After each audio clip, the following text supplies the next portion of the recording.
Azistiasari MKom dari Universitas Bina Sarana Informatika, Prodi Sistem Informasi, Fakultas Teknik dan Informatika. Pada semester ini saya mengampu mata kuliah Teknik Riset Operasional, yang dimana untuk TRO ini adalah mahasiswa dari S1 Prodi Sistem Informasi dengan 3 SKS.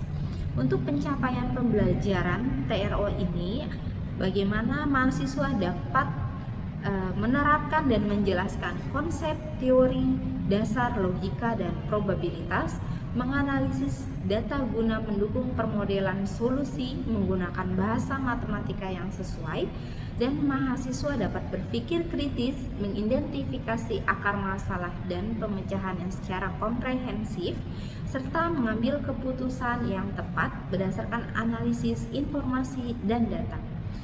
Mahasiswa juga harus mampu mengambil keputusan secara tepat dalam konteks penyelesaian masalah di bidang keahliannya berdasarkan hasil analisis informasi dan data.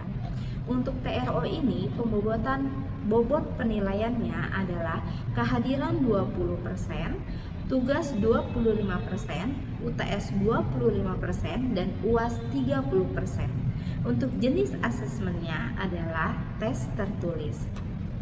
Saya akan melakukan pembelajaran di kelas bersama mahasiswi dan mahasiswa untuk teknik riset operasi dengan pembahasan teori permainan.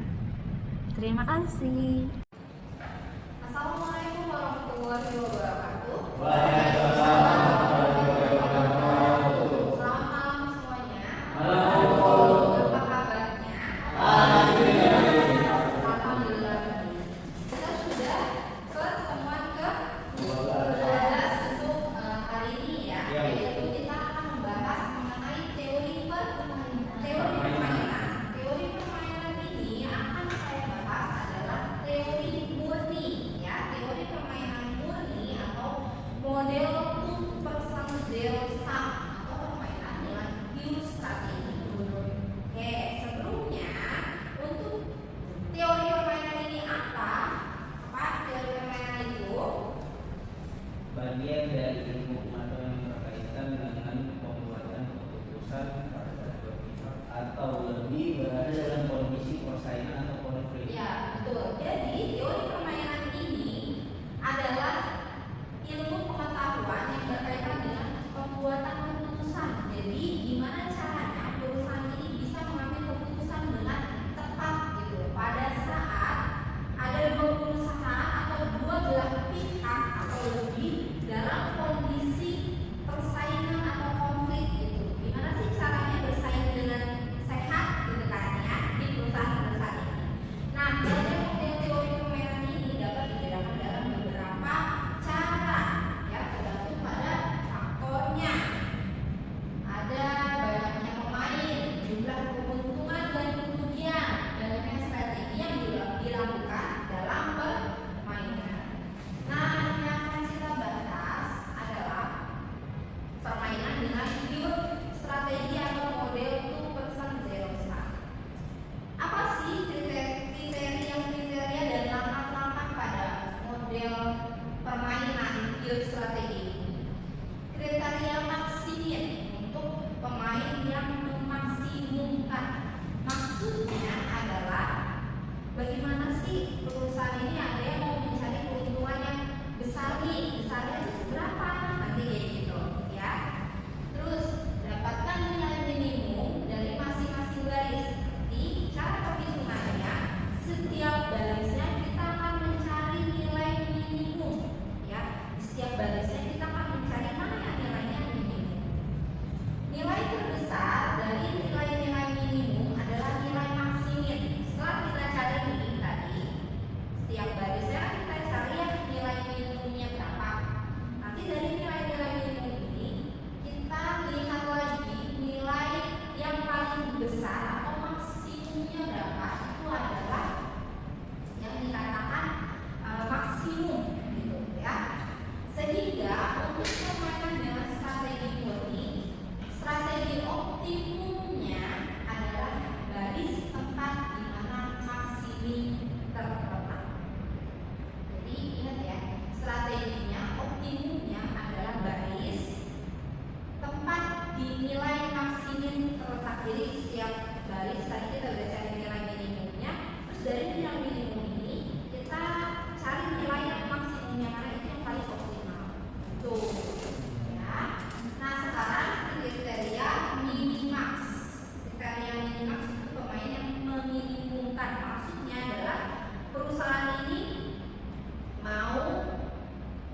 kerugiannya ini maunya seminimum-minimumnya kerugian itu di angka berapa?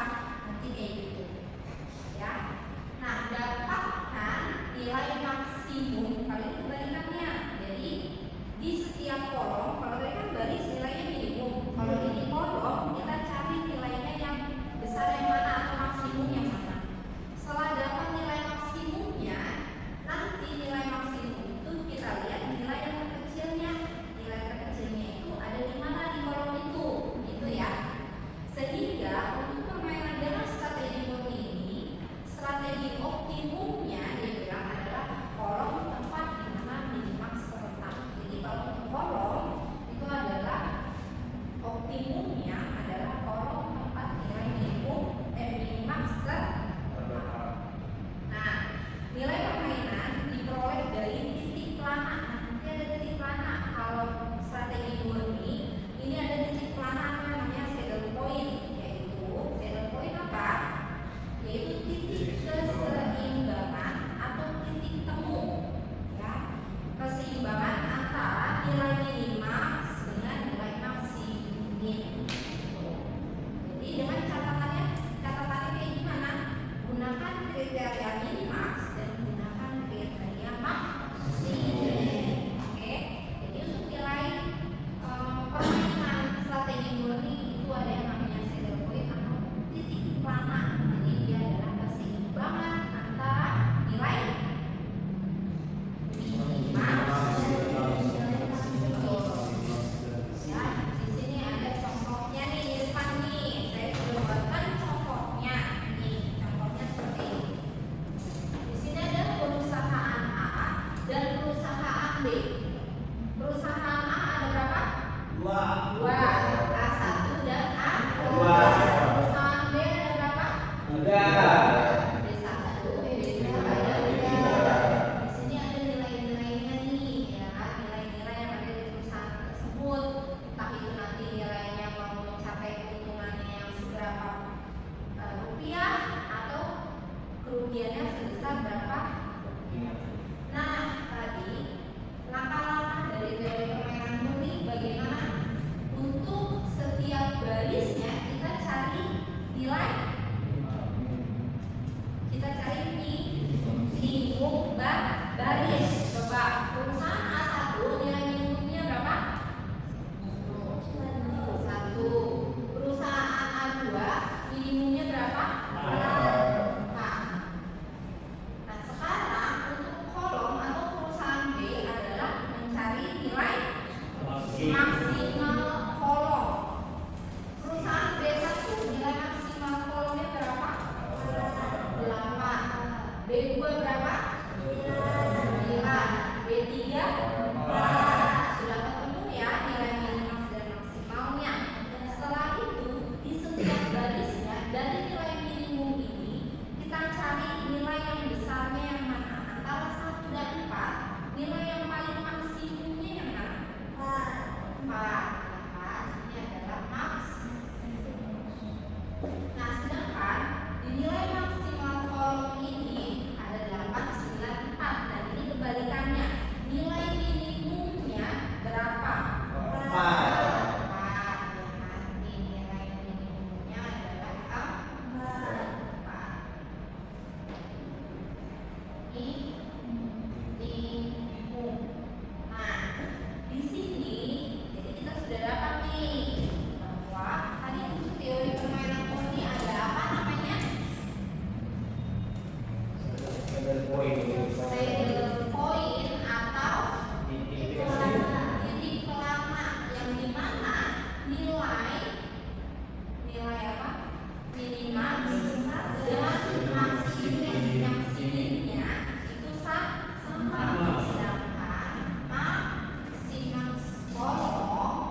Ya, siapa yang mau bertanya?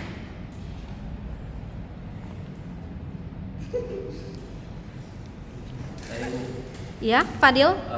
kalau misalnya ini kan cuma 2 perusahaan yang tadi Ibu jelasin ya. Kalau misalnya 3 perusahaan bisa pakai permainan ini nggak Bu?